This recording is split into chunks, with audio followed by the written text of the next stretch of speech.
I was going to school at that point in Oberlin College in Ohio. And when a draft notice came up, I took my physical and so forth.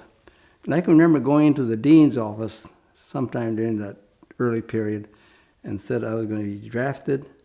And the dean looked at me and said I owed him whatever amount of money that I had to pay for that fairly short duration in which I was attending school in the second semester. I said, no, that's not correct, because I'm exempt from any kind of, financial liability for my situation, because I am prevented from going to school, and therefore I should be, that shouldn't bother me.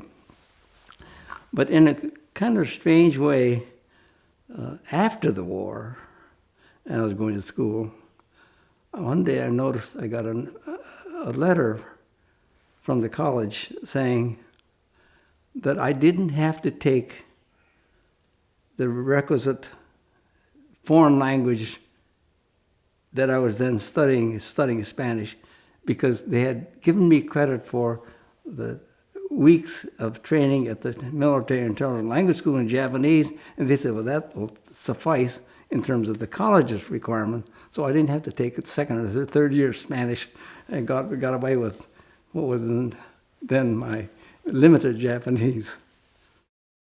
You were drafted and eventually ended up in military intelligence service. Right. Well, tell me something about going through that program. I think it was a very rigorous program, but I think they had limited field of people that they could call upon. First of all, the Niseis were miserably poor in Japanese, and the Kibeis, the trained in Japan, they were miserably poor in English.